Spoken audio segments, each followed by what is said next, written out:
We rolling deep with the Jets on the a team full of dreams under these bright skies. The world's our stage, we ain't gonna hide. Green and white till we got Jets worldwide, wide. Johnny Boy and Snowball in the zone. Yeah, we're family here, never alone. Jets worldwide, this is where we shine. A true dedication, victory's our sign. Green and white forever, we in our prime. You know we gon' ride, just give it some time.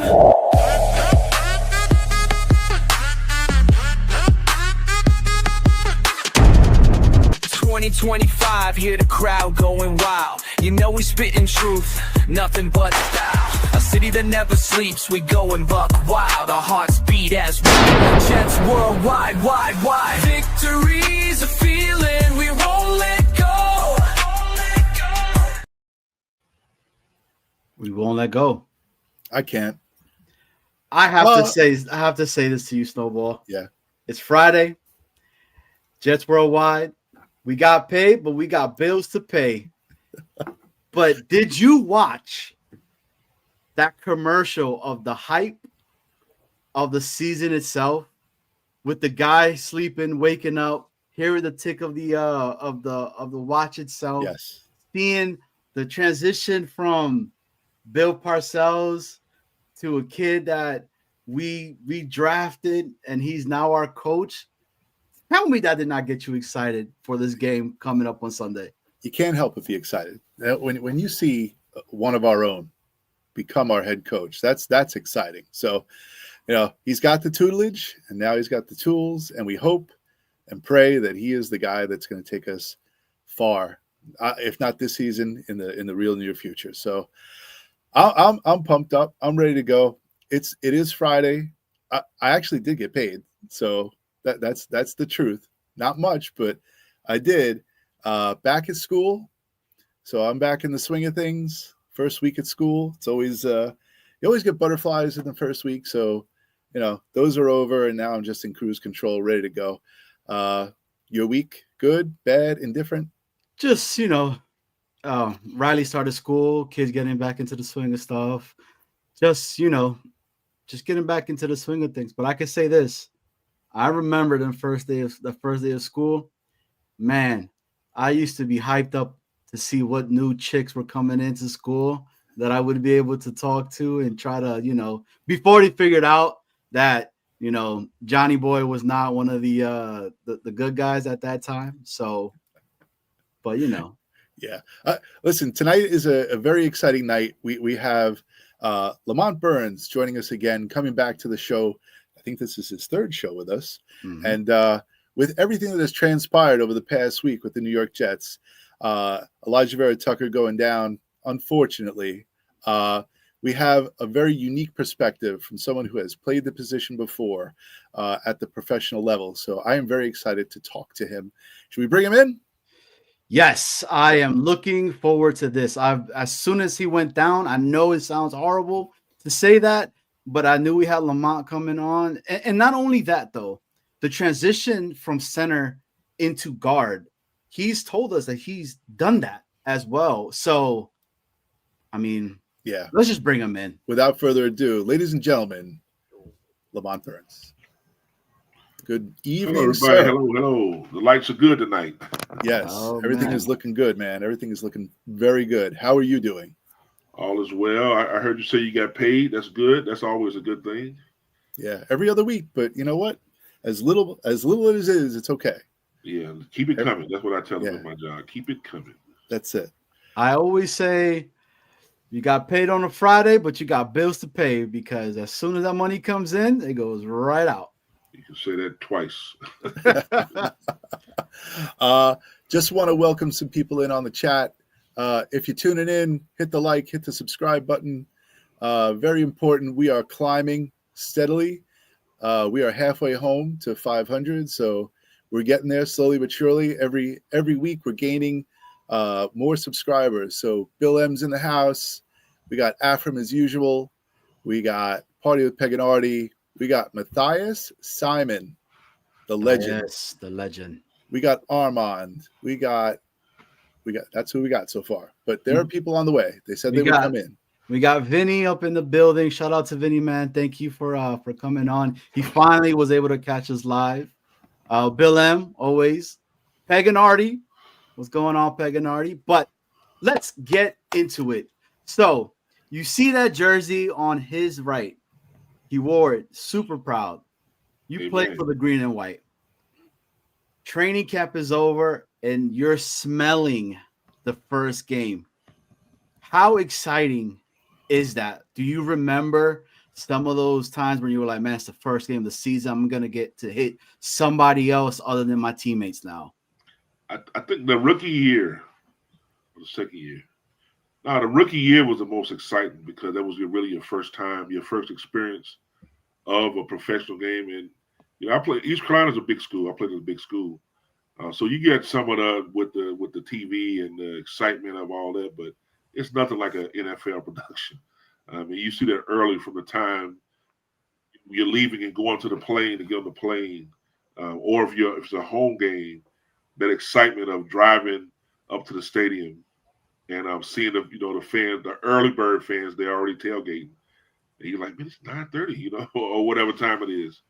But tonight is the really exciting night. You're really excited because if you play Sunday, you have either a walkthrough before you catch the plane on Saturday.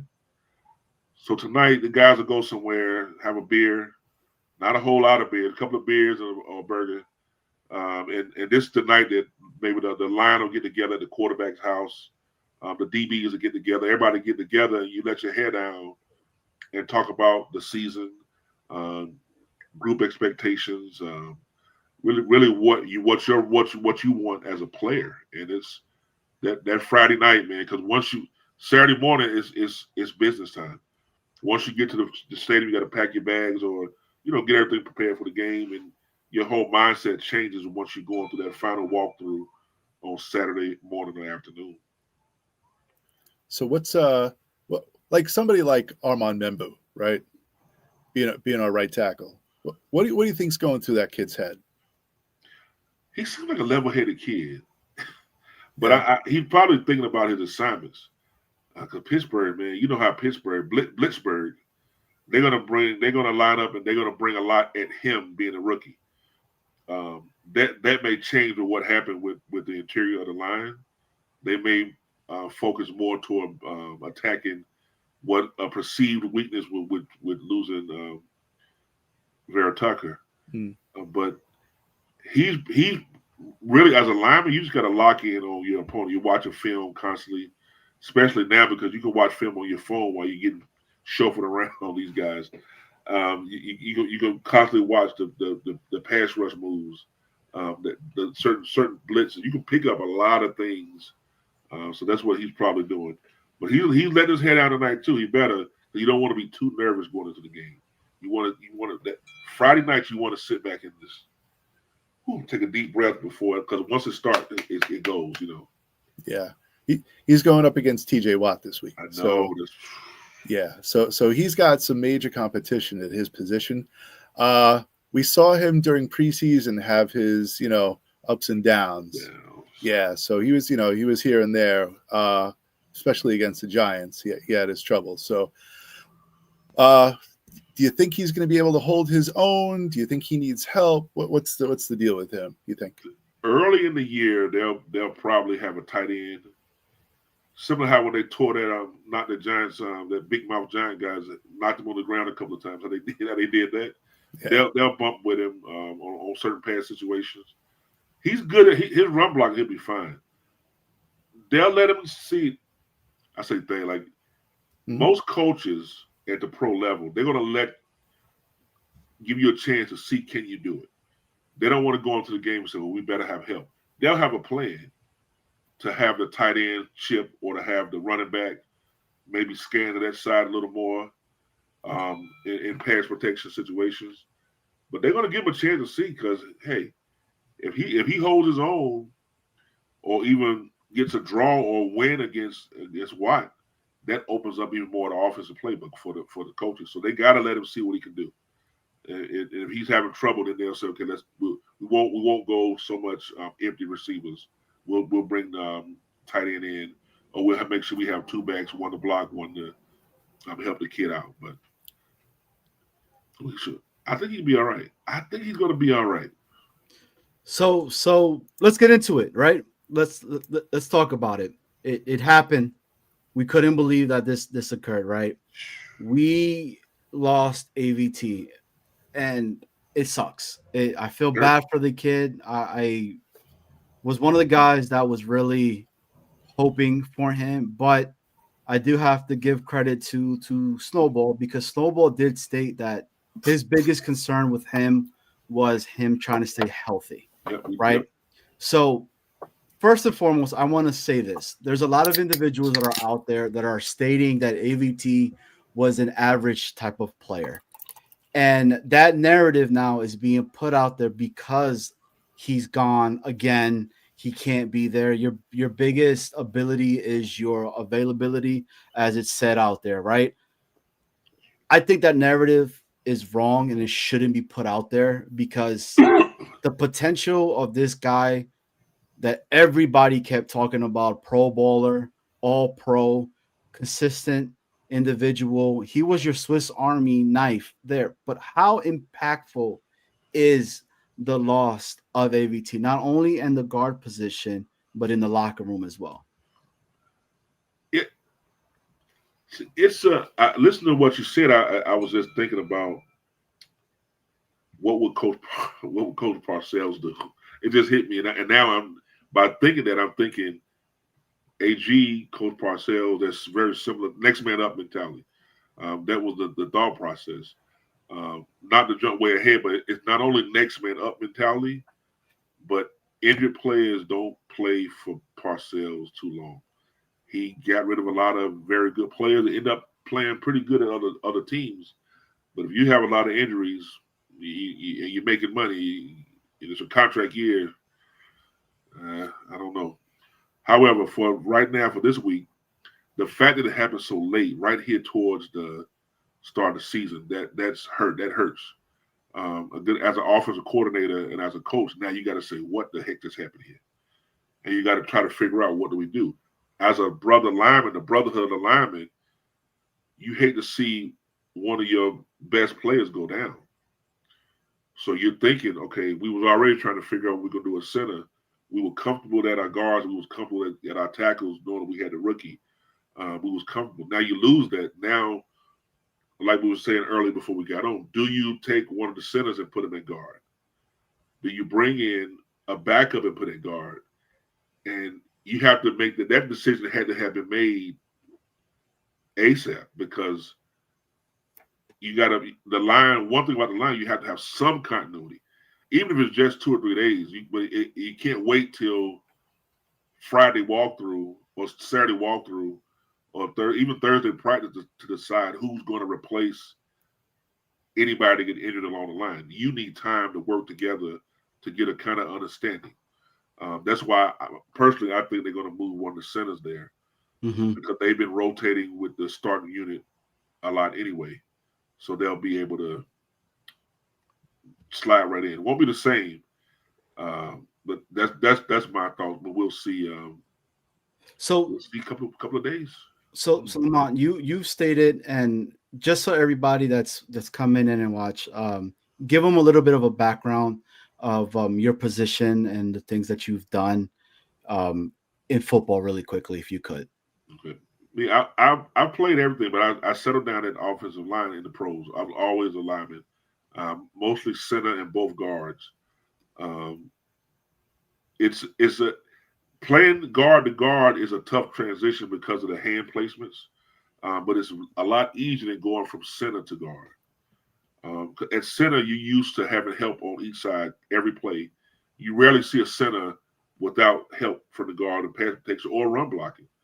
So you get used to that. The thought process at center, you're more cerebral. You have to look and see, okay, when you get to the line, you may see something at center that your guard may not be aware of, because you're not covered with a 3 technique or big lineman, or you're not like the tackle who has to watch that, look on the out, look at the outside linebacker. You're right in the middle. You can see everything. You can see doubles, two safeties. You can see if that linebacker is creeping or if he's staring where he's going to blitz at. It's actually it's good and bad for the Jets if they put the center in AVT's place. Okay. Because now you're going to have four eyes looking at doing the same thing. About me again, when I moved from center to guard and guard back to center, I took that center mentality with me that allowed me to. I was more cerebral. I knew I usually had a 3 technique on me, a big guy right off my shoulder. But I was also, when I saw the center looking important, I would take a little quick peek too because I knew I've been there. I've been there. Now, left tackle, no, I have not been there. Don't want to be there. That's a little bit too much for me. But the centering guard inside the mud house, it's a lot. But I'm just hoping they go with both the centers, the 2 experienced guys. Now you coach, yeah. and my question to you is this: having one of your star players go down, no matter what level of football you're coaching, how do you keep the line together? Like, what's the message to the team? Like, what do you think? Like Aaron Glenn said to the team when they got the news of AVT no longer being available. Like, how do you keep your guys together? You tell each guy, this is coming straight from the locker room. We had it a few times throughout playing. You got to look. Each guy got to look in the mirror and say, "What am I going to do now?" Your role has to change. It has to be a little bit better. You got to do so. You have to do something a little bit better.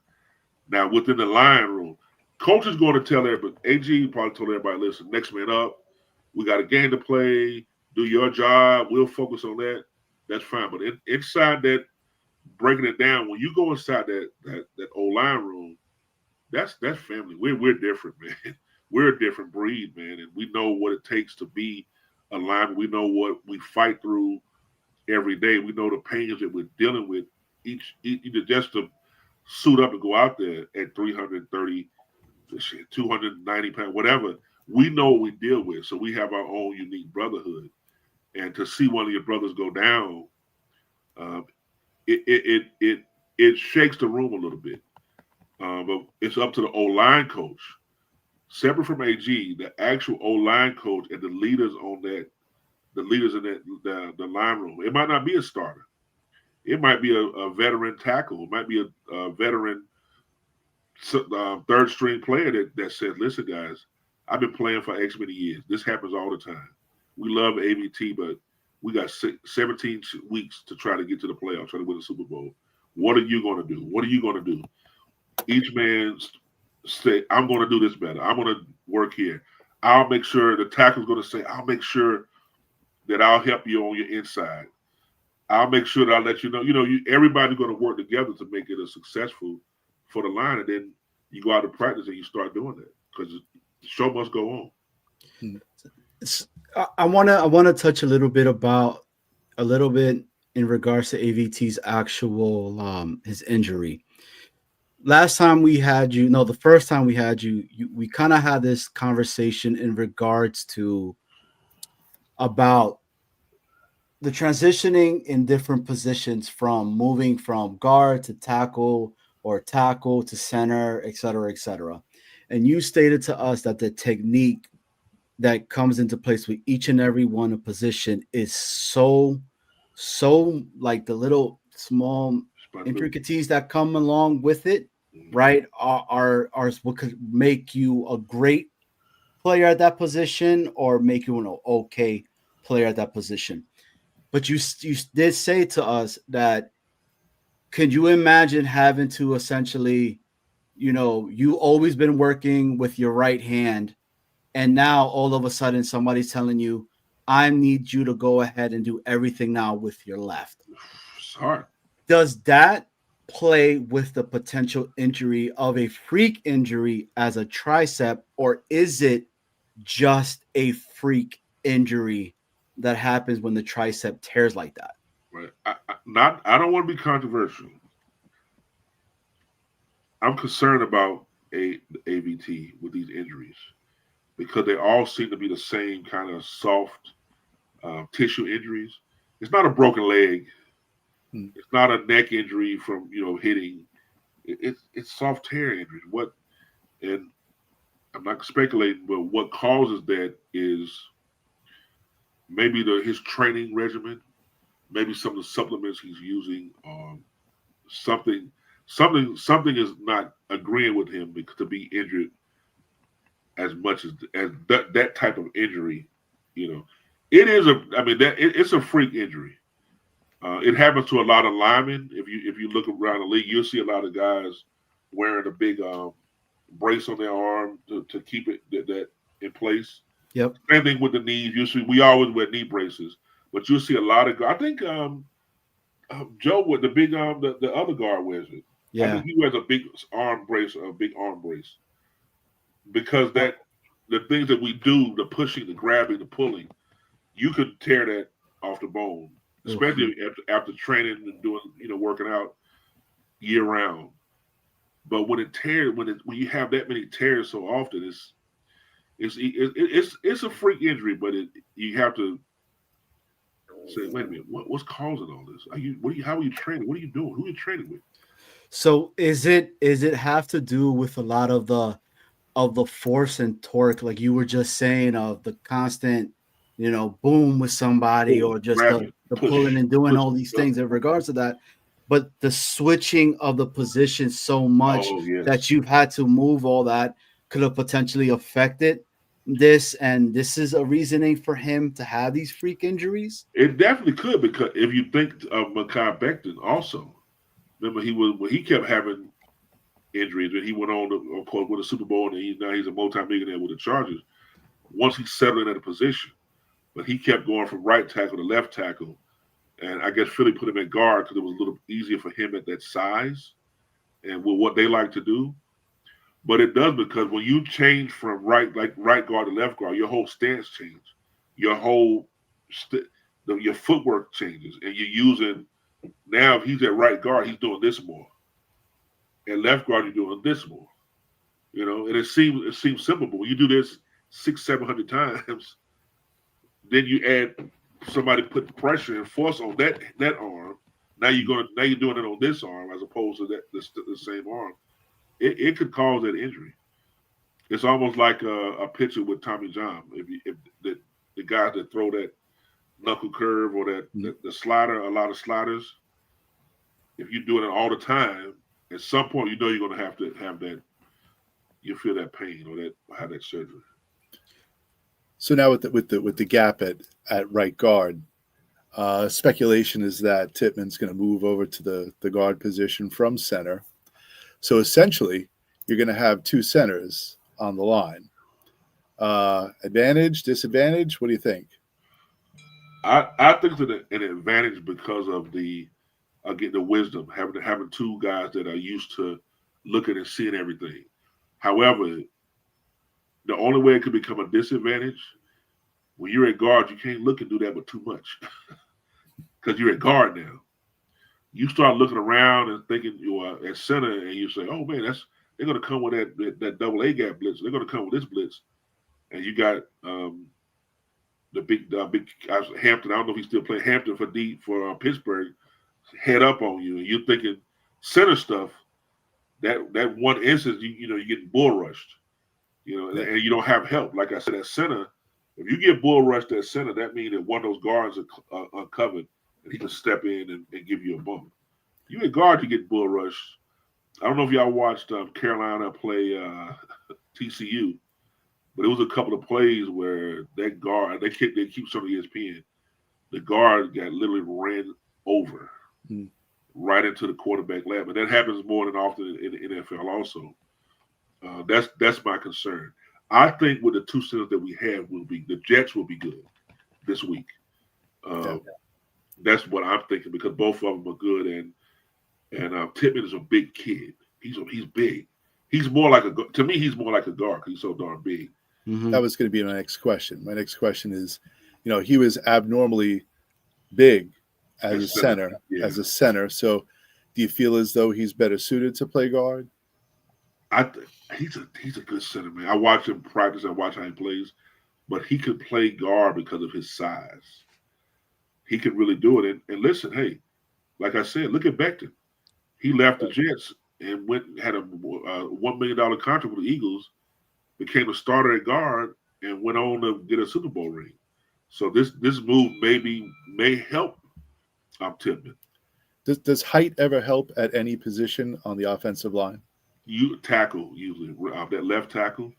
Yeah. A lot of teams don't really want a 6'4" left tackle. They want 6'5", 6'7". Usually not only because of height, because with height comes wingspan. Mm-hmm. They want those long arms, man. But like our tackles, they're not 6'6", 6'6", 6'7", but both of them, if you see their arms, my God, their arms are down to the they can scratch their ankles, you know. So that's the other thing you look at. You see, you want arms. Mm-hmm.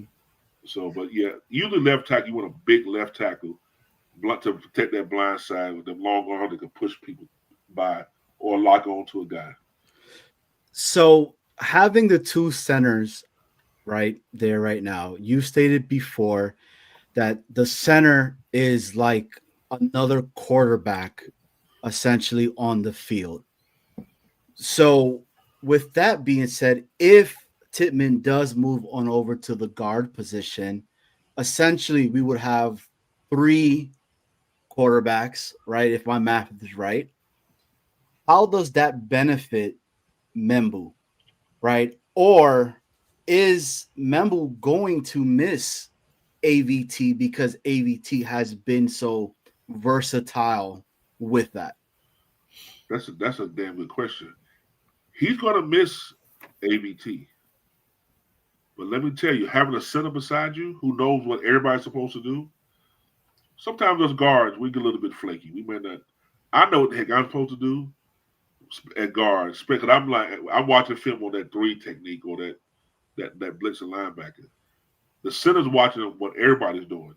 So now when you have that center beside you, any confusion that he may have, if it ends up being Tippmann at the guard, any confusion that he may have, he has the quarterback beside him to say, hey, you set hard. I got you inside.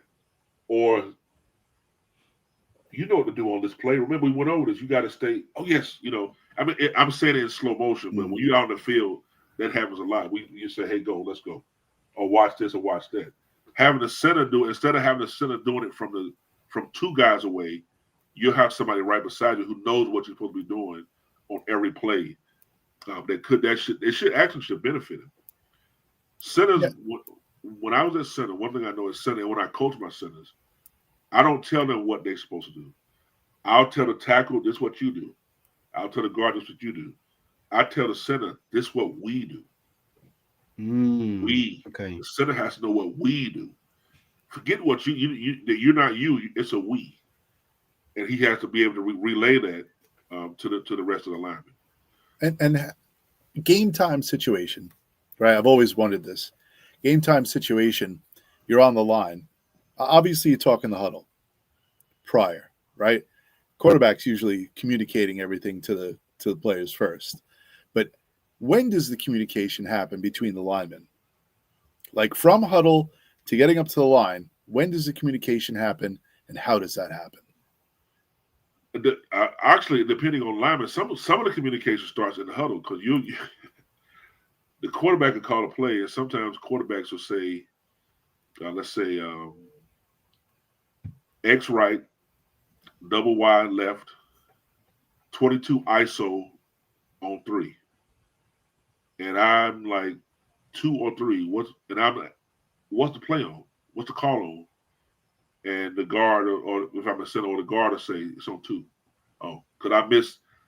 So I heard 3, 2, but the crowd's going crazy and my back's hurt. I just hurt my finger from the play before.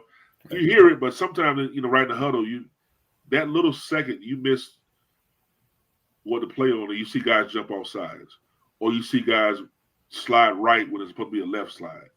So a lot of times it's in the huddle. You say, what's the call? Ready, break. And then when you see the guys break and turn around, every once in a while, if you watch closely, you'll see linemen talking to them like, nah, dog, it's on 2. Or he'll be saying, when you jog into the line, no, it slide right. You're not demonstrative, but you're like, no, it's slide right, it's right, or it's slide left. So it starts in sometimes there. But a lot of times you get up to the line of scrimmage and the center's on the ball, the defense start doing their mess. If you watch the film, the center you will see something that triggers him to tell either the right side or the left side, watch this. That's the real communication. You'll see a good center. You'll see him on the ball. You'll see his head doing this. Then you see his head turn here. When that head is turned here, he's telling the tackle and the guard on the right, watch this particular blitz or watch number 20. And sometimes he'll tell this side. Then you see him turn around this side and tell them also. He may just point to this side. But because the center, again, has to know everything. A great center knows everything the defense is doing inside and out. This is such great insight from a Jet like yourself that's played the position and be able to kind of really break it down for us, because all of Jets fan base right now was going insane. Yeah. You know, and in my head, I remember within our first conversation, you were also saying to us that it is easier to replace a guard instead of the bookends, right? And you kind of were like, I don't want to say, you know, because that was my position. Like, don't get it twisted, right? But that's a position that, you know, you could essentially move something on over. You could maybe a center could come in and play at that part. So I appreciate you really breaking it down and saying these things to us, because again, the fan base is going nuts. Like it is. And I want to say this is really the impact of losing AVT more of us just having that, you know, battered individual syndrome, right? Because like we could never have nothing nice. Same old, that whole thing, yeah. Or is it like, hey, they're still going to be good. This offensive line is still going to be good. There might be some depth pieces. Because could you imagine if we did not have Myers in there as center? Now you get these, you know, she had to work out, you know. It would have been scary. It would have been, whew. Well, you know what, guys, because I was a backup for a lot of times. So I don't want to shortchange the backups, man. You get paid a lot of money. Yeah. Be prepared to go. However, you're not a starter. You know, let's be, you know, I'm just thinking when I was with Philly and a backup went in. He had a good 2 or 3 games, and he got a 5-year, $25 million contract, and he came back the next year, 60 pounds overweight. He was horrible. It's a reason why he was a back. He was so bad. Man, good friend. Good friend of mine, Big George. But once he got that money, he was done with it. But I'm just thinking about being a backup in the start. That just something that's out of my mind. But the backups can shine. They can take over for starters. Right. And listen, like what I'm going to say, answer the question initially. Look at Becton. I keep saying look at Becton. Yeah. Becton was the laughing stock here, man. He was a joke to us, to not to me, but to the fan base, to everybody. I took a liking to the kid. I didn't like when he first got signed and he had the stupid big ticket change before he played. That's a sign. That's not a Parcells guy. I wore a stupid anchor chain when I was playing, and Parcells kind of got on me about that. It was just a simple chain. It wasn't nothing to it. I wasn't showcasing myself. Lamont, you opened it up for us. You opened it up because I really enjoy your Parcells stories when you come on here. You have to tell me about this anchor chain, because that is super New York. Because my pops had an anchor chain. Come on, man. I had an anchor chain. A lot of cats from around the way in Hempstead always had those anchor chains. Yeah, the anchor. I'm old country boy from North Carolina. So when I got up here, it was 2 things. One, when I got my one of my checks, I was in uptown, and for whatever reason, it was a Jesus piece or the anchor chain. For me, like you said, I'm looking around and I'm thinking about all the people I see. Because my uncle too, Uncle Nick, he's still with us. He wore an anchor chain, a little smaller. So I said, I want the anchor chain to go on my. Because the jeweler was like, listen, man, you're a football player. You can't just wear the regular chain. You got to add something to it. So I went back on the Jesus piece because that's New York too, to the anchor chain. So I got the anchor chain. So we're getting ready to go to, where were we going? What game was we going to? It was a road game, Indianapolis. I remember because it was a little cold out, and I had on my suit. I just went and got me some new suits, and I had on my black turtleneck and my suit, white striped suit or cream striped suit, and I had my anchor chain laid nice. And we're getting on the bus to go to the airport, and it's two buses. The veteran guys that know what to do, they never get on the bus with Parcells and those guys because they gonna scrutinize everything you're doing. I didn't get on that bus this particular trip. I went back on that bus and I dropped off because I had to buy sandwiches for the linemen. So I went and dropped off everybody's sandwiches. So I'm getting on the bus. I'm feeling flying fresh. And I step on the bus and right in the first seat, who's staring at me but the big tuna? And he's shaking his head, and I'm like, hey, coach. And he's just shaking his head. And he's like, who do you think you are? That's what he said. And I said, what? Because now, I mean, look, I was going to games like an old country boy. I had on my tie, my shirt. You got to wear a tie on the bus. You got to wear a tie when you travel. They still do that over here, by the way, just to let you know. You have to. But now this game, I switched it up. I had my chain on. He said, who do you think you are? And Coach Hobson was beside the tight end coach at the time. He taps him and he says, look at the rook. Look at the rook. Who do you think he is now? He said, you haven't even played yet. You haven't even played yet. Look at you. You already changing. And I was embarrassed, but it was in jest, but it wasn't. Coach Parcells, he was saying things in jest, but he meant it.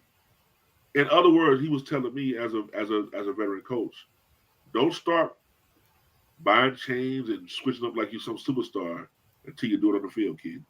Yeah. That's what he was saying to me without saying it. Because he's seen it all. I'm sure he's seen it all, guys. He mentioned that another one of the team that he had when he got a Lexus truck. Remember the Lexus 450? That was a thing back in '97. Yeah. The guy was a free agent, lineman. He was like, "What the hell are you doing?" He would be in the park. He was on all that kind of stuff. He was on it, man, and he would say stuff, and he meant it. But sometimes he would say it straight up to you, but sometimes he'll say it in a way like with my chain and with my teammates Lexus 450 when you're making, you're barely making minimum wage, and you go out with this fancy truck. He was like, listen, you gotta learn, man. This is I can't think of the word to say. It's a great ride, but it's a short ride. Mm-hmm.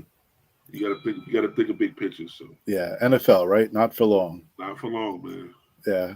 Now, what'd you think of Sauce Gardner when he came out? He had that big that big sauce. I didn't diamond like it studded. I didn't like that because that's how bad it was. I listen. You could wear that sauce and you go out there and you twist your knee the first play of the game. You got to pay that back, right? You know what I'm saying? It's okay. I mean, to come out.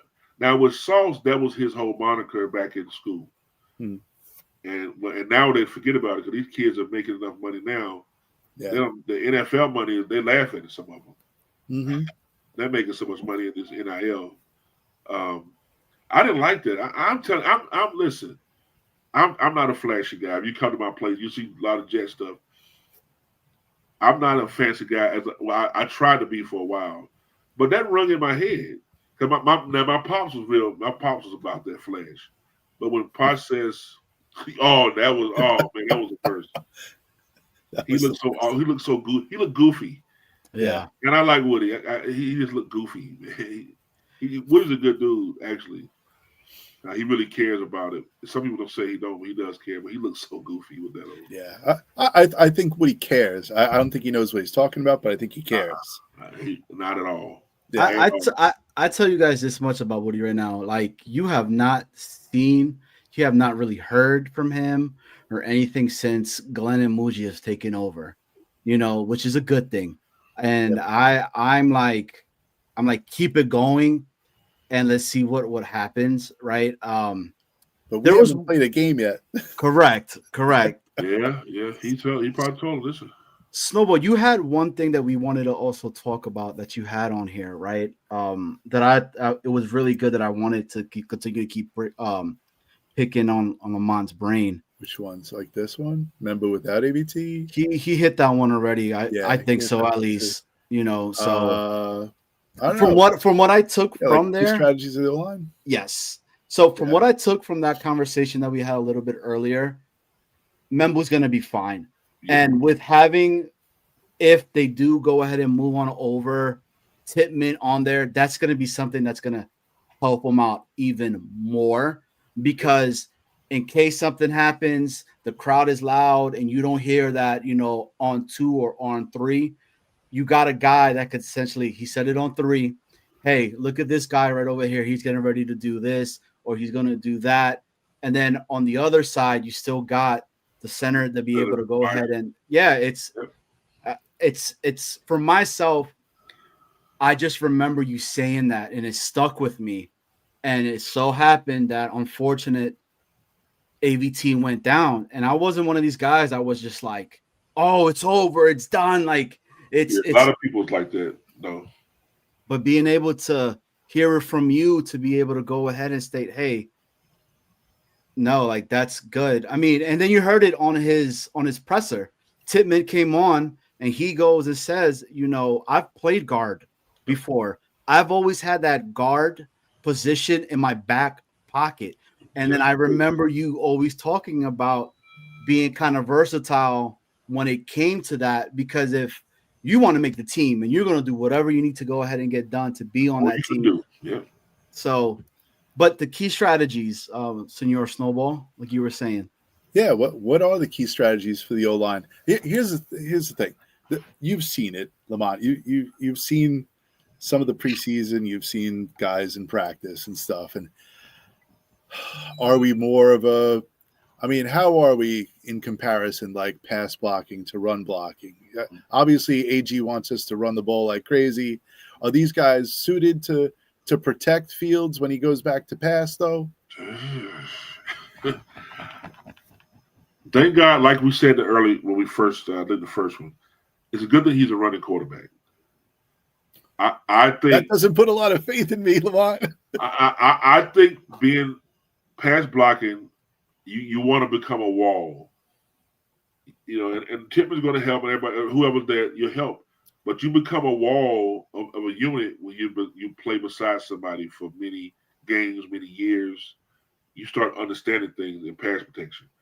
Run blocking, we're going to be fine. If you saw that, even that Giant game, man, they can move. They're gonna move some people.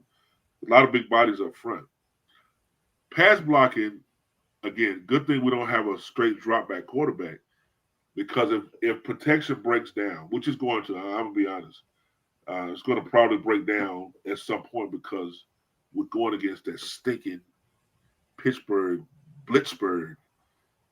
Third and 8, they bring in some stuff that you probably never seen before, and you got a rookie, a second-year tackle. You know what I'm saying? A center, the 2 centers will help, but you still got to block. Right. They're going to help. No, it's one thing to know this is coming. It's another thing to stop that thing when it's coming. So Fields, and we also have one other thing. Field played at Pittsburgh last year, so he's seen a lot of those blitzes in practice, especially when he was the backup quarterback. Prepared when they were preparing for each week, he was a scout guy, so he's seen a lot of what they like to do. And if he has a memory break, he may be like, I remember that. That's another thing I wanted to ask you about. You can finish your thought first, and then I'm going to hit you with something. Right. If he gets pressure, he's gonna get up out of there, and that's going to put pressure on Pittsburgh, because if they blitz him too crazy, and he gets through that first wall of blitzing, he gone. This kid ran for over 200 yards in the game.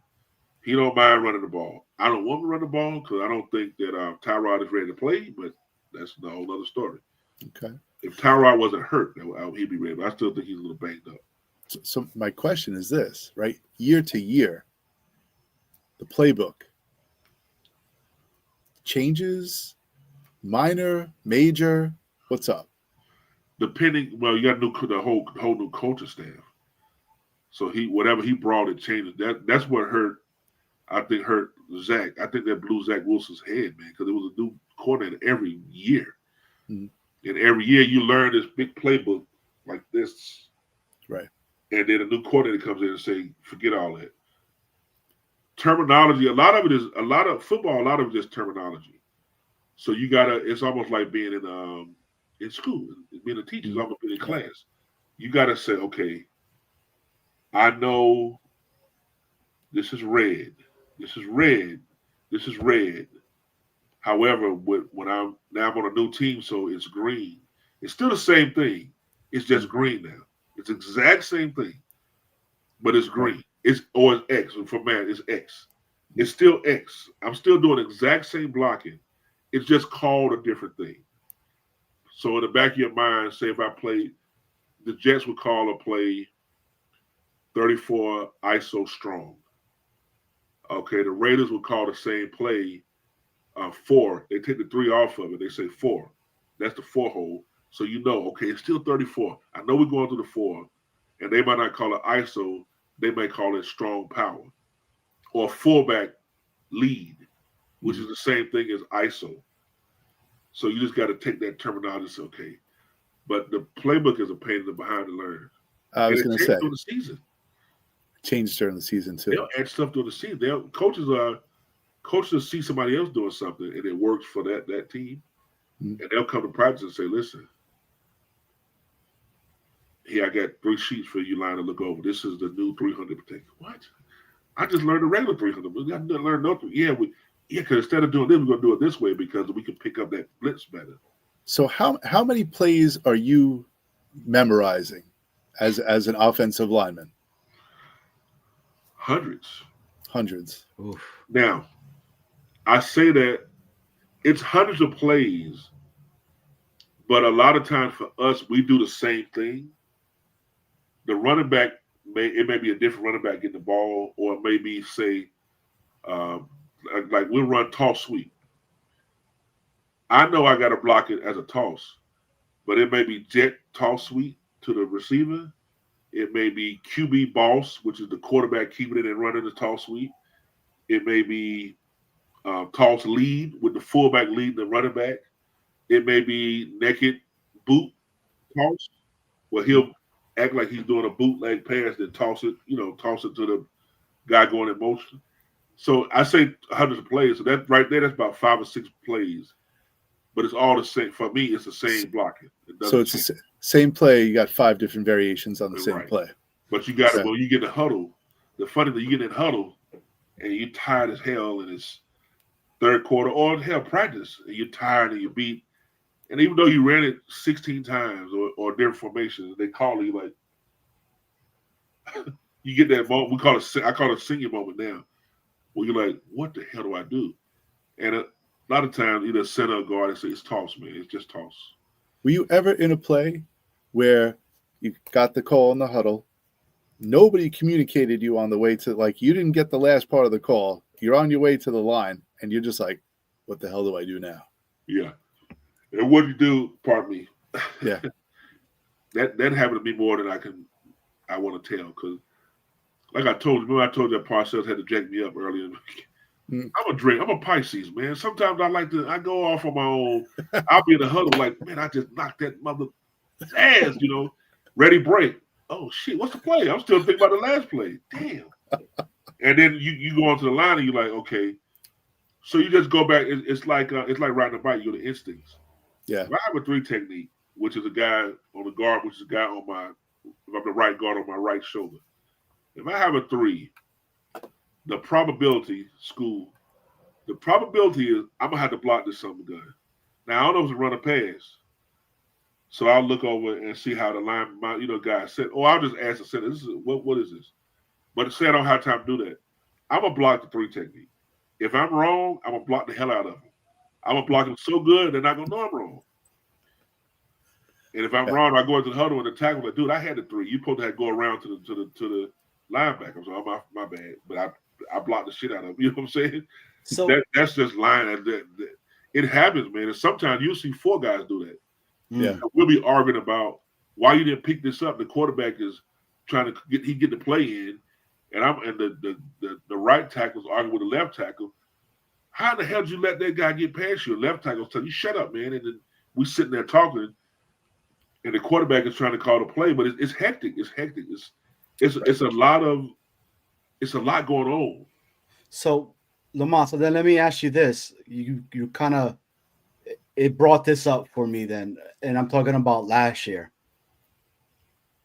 I blame a lot of the offensive woes, right, last year for the New York Jets, and I put it a lot on Aaron.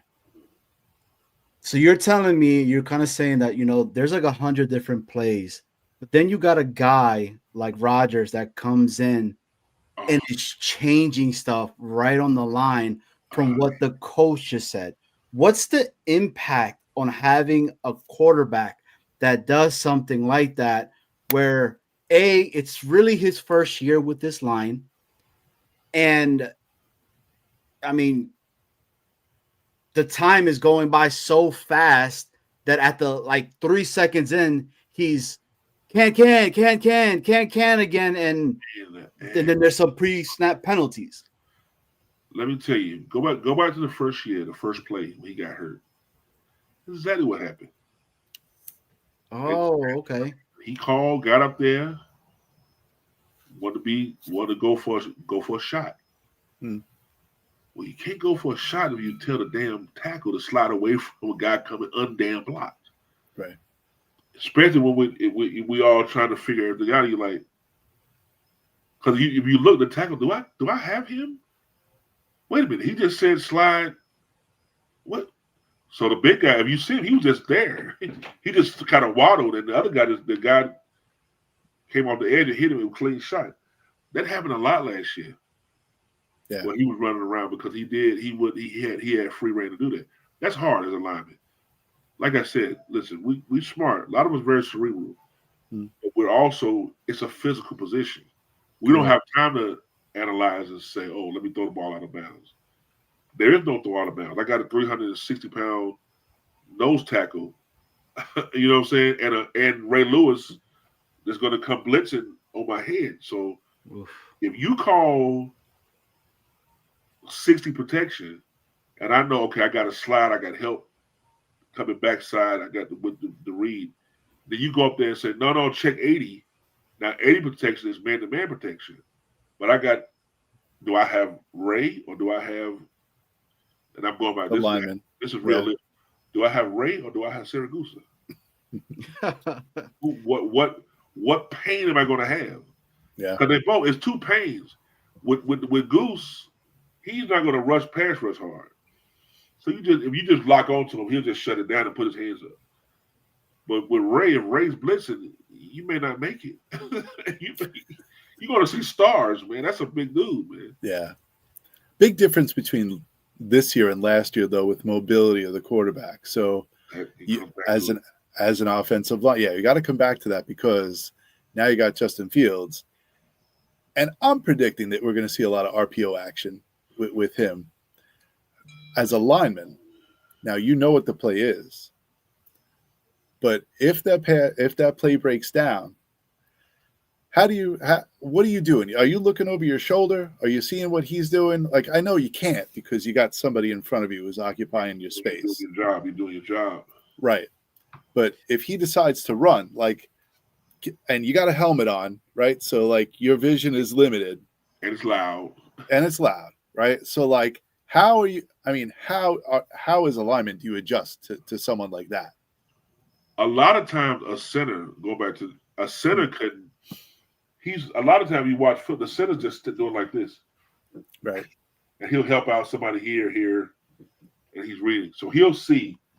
So a lot of times you see the center be break out. But I've noticed lately a lot of linemen, they'll be blocking the guy. They'll be looking to see what the heck is going on with the quarterback. Yeah. I don't know. Some quarterbacks have a call. They'll say either go or they'll say green. There'll be something that they try to yell. Right. That you know the play is broken down. Okay. You don't have to stay in the line. Go get somebody. Mm-hmm. You know, a lot of times they have a magic word, you know. Right. Not every quarterback, but a lot of times because you have to or you get killed. And then you got to move up. Without somebody without a lineman knowing, you may get called. And then you have to move upfield with him. You can't go downfield if it's a pass. Right. But once you hear the magic word of you get a feeling. Yeah, if he breaks. Oh, you become a lead blocker, you know, for the quarterback going downfield. Mm-hmm. Now, Lamont, also, I remember you did state that a quarterback that essentially has wheels is kind of good for your guys' line as well, because he will be able to clean up a couple of things for you. Could you elaborate a little bit more on that? So if you have a player like Justin Fields and you know that he is capable of running, what does that do for the actual offensive line itself? It allows you to be more aggressive with your pass sets. What I mean by more aggressive, when you pass blocking is more of a, I don't want to say run blocking is this. Okay. Right. Pass blocking it's a dance. It's more of a dance. You still gonna slap punch somebody. That hurt my head. My fingers hurt. All my fingers hurt, by the way. So you got to tape him up before you come on. I know before I come on. So I gotta be prepared. Where's my gloves? I need my gloves. So you set when you know that you have a mobile running back, you can jump.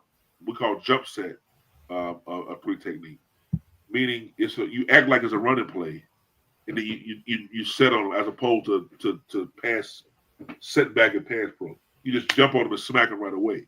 Mm-hmm. And the danger in that when you have a Neil O'Donnell or a Eli, a less mobile quarterback, these D linemen are like, some of them they're extremely athletic. Mm-hmm. So what's the guy at Cleveland? You jump set him and tackle, and you whiff. It happens. Yeah. Right. Now, if you have a non-mobile quarterback, like what happened to the guy in Indianapolis when he broke his pinky, when he got blindsided. Mm-hmm. And he's supposed to be a mobile quarterback, but this was in the preseason, the first preseason game when Indianapolis forgot to block the guy and he got smashed. Richardson? Yeah. Richardson. Yes, when he got his pinky broken that play. Yeah. Now with Fields, with a mobile quarterback, a true mobile quarterback, when he drops back, the tackle whiffs here.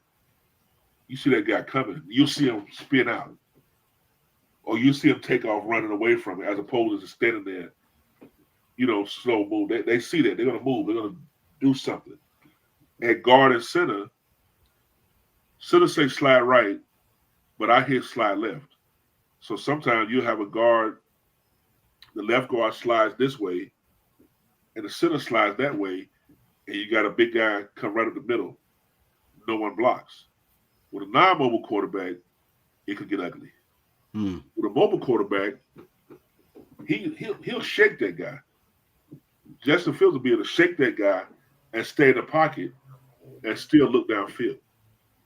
Non-mobile quarterback is probably going to have to just eat the ball, go down like we saw last year a lot of times. He'll just eat it. I'm down or sack or throw the ball away. That's the positive about having a mobile quarterback. That's the good thing about us linemen. We can be more aggressive, and if we total F up, if we totally F up or mess up, we're covered. Right. Usually. So if you do the history, the sack total for those Raven linemen, I use the Ravens because we use Lamar. They don't have a lot of sacks because he'll get up out of there. Right. They give him a sack and then something happened crazy. That's how it should be for this line this year. One of my favorite quotes that Lamar said, I'll never forget it. Pretty good for a running back, right? Yeah. When they were trying to convert him into like a running back and all that. He's so good. He is so good, man. Lamont, we do have a few questions in the chat that we did star. that I did want to ask you. So this is from one of our guys, Ted. So he asked you, does Lamont think that this new generation of players has to know and learn more sophisticated offenses? Yes. But they have more sophisticated ways to learn. Everybody didn't have a laptop where the coach can say, all right, we're going to put in these 20 plays and they plug them into the computer and you can actually visualize it. We had paper. Right. Here's your play. And you sit there like, how am I doing this? And then you got to go on the field. It's easier on the eyes when you give me with the new technology. You can send me plays over the email me plays, and it's not just the circle, square, circle. Right. It's actually the play being run, so you can see this is how it's ran right. This is how it's ran wrong. Then you can see it against 8 different fronts right away, as opposed to having that sheet of paper with this is the one play with the different. You can see, you just hit play. Oh, okay, if they do that, we do this. Oh, it's that. So yes, they are learning very sophisticated offenses, but they have more technology that helps them to learn it, which we did not have. If that answers the question, yeah. But definitely more sophisticated offenses because some of these play calls are wild, man. And he also goes ahead and says that Rodgers is the only 40-year-old quarterback that's really left out there, right? And what does that tell you? Quarterbacks nowadays, do you agree, have to be mobile now? The days of the passing in the pocket QBs are going away, or is that still something that we should implement in a quarterback? That's a good question. For me, I need, just because the defenses, to the same way with the previous question, the defenses are a lot more complex now too. Everybody thought that Belichick was way ahead of his time with that with the blitzes and all the little packages they did, and so was his disciples. The defensive change, you really can't just say, give me 5 big fat linemen in front of me to pick up these other 4 big fat D linemen while I sit back in the pocket and toss it. Hell no. You got 300-pound guys that's running 4.6s. You know what I'm saying? You got linebackers that's running 4.4s. The speed of the game is so fast, so you have to be fast. If something breaks down, you got to be able to go. That's why I don't understand. I'm a little tangent. Why Justin Fields hasn't been great, because he was great in college at that. Right. Maybe this will be the year that he becomes a Lamar, because the kid in Denver, it's the same thing. He runs the ball, man. Let me tell you, that 2000 Ravens, boy. Yeah.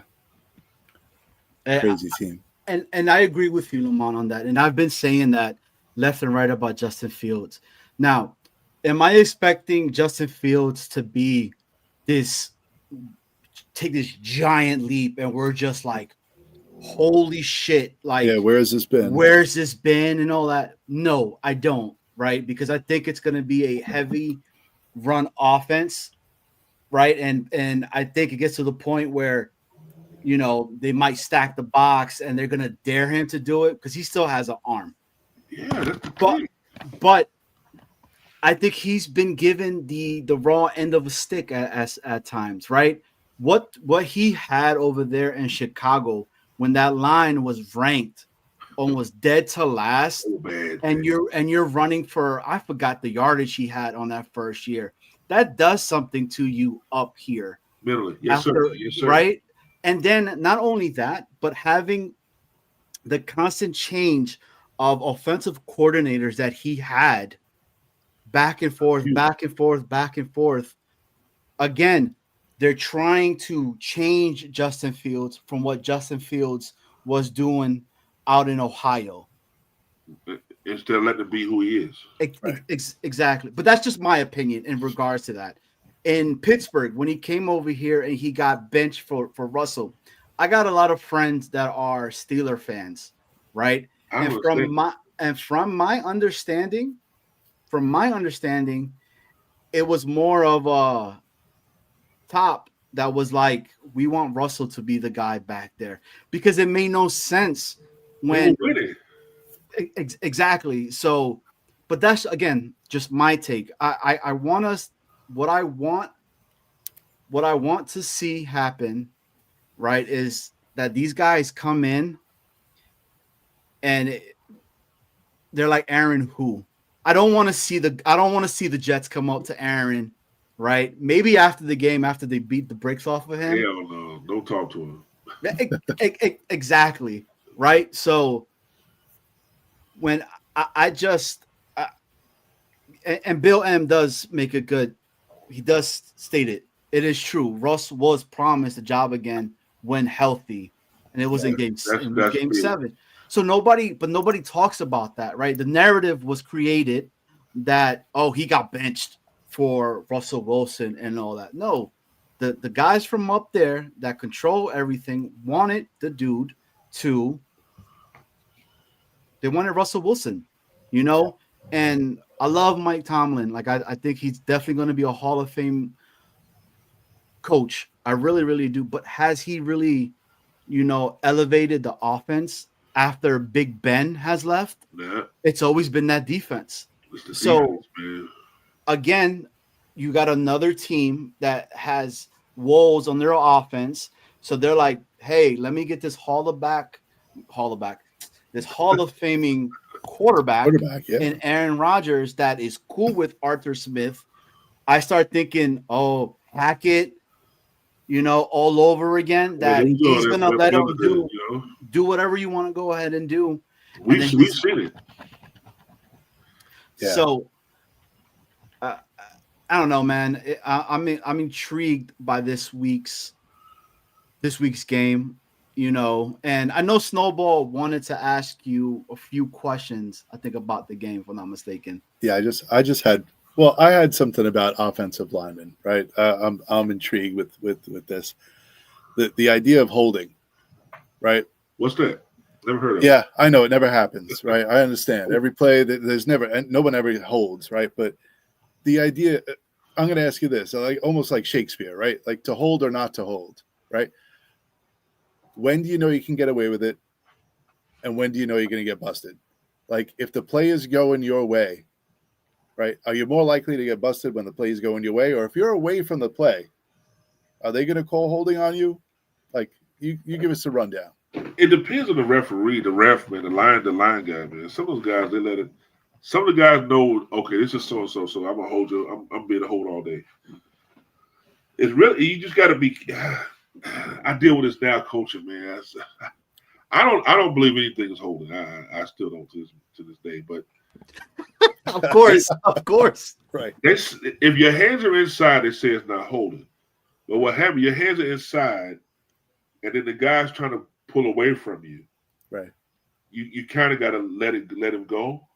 Mm-hmm. But it's hard to let go when you've been fighting this guy. Now you got your hands inside, you're driving him. Yeah. And you about to pancake him or whatever, and he reaches for he's trying to reach for the tackle. You kind of got to let go and then just push. Mm-hmm. That's what I teach the guys now when they latch on. I got my man, coach. No, you got to let him go at some point. Right. And push. Yeah. It's hard. A lot of times, some referees will be like, hey, 63, don't do that again, or I'm going to flag you. Right. And you say, I don't give a damn you flag. We just got 13 yards. I don't care. I won't do it next time. Yeah. And some referees are like, dude, you can't do that. It's the integrity of the game. That's a flag, Yeah. So it depends on the refs. The veteran guys know they know how to do things. Guys that played a long time, they know when to grab, when to let go, when to push, when to do little things on the pile. The old heads know. I watched Jumbo Elliott do something. I'm like, dude, how do you get away? How do you do that? Every single play, every single practice. And he just laughs. They won't tell you. It's like like grandpa's old bag of tricks. Yeah. Can't tell you. This is how we do it. Right. Because last night, I don't know if you watched the game last night, but there was one play where Philadelphia went for like Hurts ran for like 12 yards, and there was an egregious. I mean, it was like a clothesline. Right? I mean, the guy's hands was up they were up in the air, and the guy's got his like arm around the guy's neck, holding him back, and he's flailing his arms around. And pulled it back. And the referee just, like as though it never happened. Like they never saw it. So like, it's just it's the refs. It's what they're going to call it. And some guys, they build a reputation where you get away with some things. You know what I'm saying? Like I said, you play a little longer, a little while, and the Eagles' O-line, they love that big O-line. Them some of the guns hold every current play. Yeah. I can imagine. Interest. They do hold a lot. But then you get like the Jets, you get a couple of a rookie tackle and a 2-year tackle. They're gonna scrutinize them until they build up a rapport. Not a rapport like, listen, I'm gonna let you get away with it, but a level of respect, like, dude, you've been doing this for a long time, man. Mm-hmm. Keep doing Seems like it shouldn't be that way, but but you see it though. You see it. Same thing in basketball. LeBron will run over somebody. They won't say a word. Right. But if somebody touches him, and I like LeBron, but somebody touches him, foul, Mm-hmm. Yeah. So I want to give a big shout out to our guy Blitz BK, a big friend of the show. His album just came out, and if you guys have not heard it, I just put it in the chat. Go check it out. It came out on the 2nd, Turbulence and Triumph. It is hot fire. I am a lyricist type of individual, and I love lyrics. And hey, he shouts out Jets Worldwide on the track called "Oh Shit." Guys, if you guys get a chance, please go peep him out. Go check it out because he is doing really, really, really good work. And I'm gonna send that on over to you, Lamont, so you can check it out as well. Because I'm a hip hop guy, right? And I'm all about lyrics. So for me, when I hear him go into his assassin mode, lyrical assassin. But we had a question, another question in the chat for you really quickly. And this comes from our guy, Afram. With the current situation going on, are you starting this Sunday for the Jets at guard by any chance? Have they called you up and say, hey, we need you? Because you did say you got those gloves right by you. Gloves over there, but I got it's funny because my sciatica been kicking in all week. I can't do it this week. All right. Well, let me tell you something. Sidebar. Sciatica, that pain in your back and your leg, man, that's serious. It sucks. Yeah. So I'm out this week. I'm on injury reserve. It was so bad yesterday, everybody. And look, we're all family. Yeah. I was at practice. I just laid down. I had to lay down and stretch. That was killing me. And of course, the kids, they loved it, and the other coach, they were concerned. I told myself, I'm all right. I just said, I'm just hurt right now. I just need to stretch. Yeah. So I lay flat on my back. Thank God we got turf. And I was just calling plays, stretching. I was like, run this. I'm sorry, that stuff, man. It is new to me, man. The 50s, man. What are we doing? And Ted asked you, are the tricep tendons okay though? Yeah, because I stopped curls. I don't do curls anymore. I only got curls at 22 ounces. That's I hear that. Exactly. I hear that. So, what's your prediction for this upcoming Sunday? What are your thoughts? What are something that you think we're going to see? Because again, just to let everybody know, first and foremost, you guys are watching Jets Worldwide. Please make sure to hit the like and hit the sub button. We got a Jet here with us and Mr. Lamont Burns himself that give us some really good insight in regards to the transitioning of losing AVT to now having Tippmann play possibly at that right guard, moving forward from center to potentially the right guard. When you have a mobile quarterback, gave a lot of great nuggets for us that for myself to hear it is huge. Because you know what? I'm going to be 100% honest with you, Lamont. I didn't even think about that play that you stated, the first play where he got popped last year, and it was more of him doing that, not it being on the line how other people were making it seem like, The right? line is playing for everything, but he called a damn audible. You can tell if you why he called an audible and that tackle. Listen, that remember he was out for a while. Yep. The tackle had been out. He didn't know all the audibles and all that. He was like, "What? Who I blocked?" And he said, "Okay, well, I'm gonna slide." He said, "Slide right," so I'm sliding, and there you have it. Yeah. Slide to the right. Slide to the left. So, crisscross. All right. game predictions. What are you wanting to see from? Because again, you played under Bill Parcells and you played with Aaron Glenn. Yeah, right. What are things you're going to see? What are some stuff that we should look forward to as well? The narrative this week will be to the defense. You're gonna let that old blank beat you. that Aaron, the coaching staff and everybody, we don't have to do it. The fans and the media, we don't have to do it. It's gonna be in the locker room. They're gonna be like, dog, y'all saw him hit 2 years. Y'all gonna let his old butt beat y'all? Right. We got this defense is real. Are we the real defense? Sauce, you gonna let him throw the ball to freaking DK Metcalf on you? That's the conversation they have in practice. It's no longer, it's a lot of X and O's, of course, but it's also pride. This guy came here, Sauce, that was your homeboy. You do your little stupid, you had your little dance. He left you high and dry. Yep. What you gonna do? Did he call you when you signed your big contract? I bet he didn't call you. You know what I'm saying? Now it becomes Parcells was not mind games, but Parcells was he was the kind of guy he gonna need him. If he had something like this, like before we played New England, ooh man, the first Tuna Bowl, man, we could have ran through a brick wall to beat that team and the coaching staff and everybody. We hated New England. Yeah. We hated New England just because the way practice was. Little things of practice, the breakdown of it. That's funny that you said did Aaron Rodgers call Sauce when he got his contract?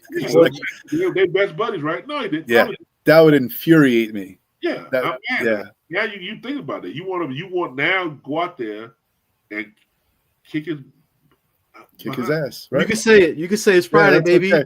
This show. I get in trouble at practice with my kids for cursing all the time. All right. I mean, no, I don't get in trouble. They say when I get mad, I go on rampages, and I don't think I say but curse words. I don't even know what.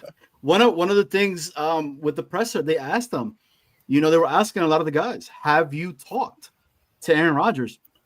And all of them were like, nope, we haven't talked to him. Selfish, man. Neil O'Donnell II. Forgive me for saying that, but that's how I feel. Oh, selfish. Okay. Hey. Okay. So I'm not being a homer. I'm not saying that the Jets are going to walk down to Pittsburgh and pull out the belts and put belt to ass. I'm not saying that.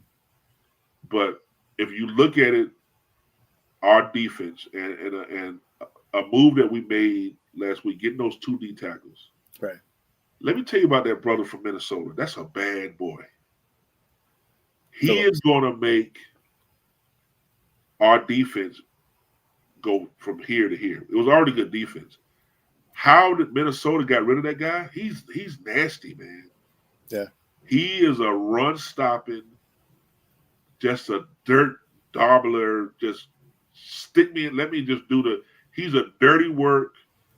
He's like, remember the game Dig Dug? He's a Dig Dug type guy. Just put me in there and let me just do what I do. Yeah. He's perfect for Quinn. He's not worried about sacks. He's not worried about pressure to the quarterback.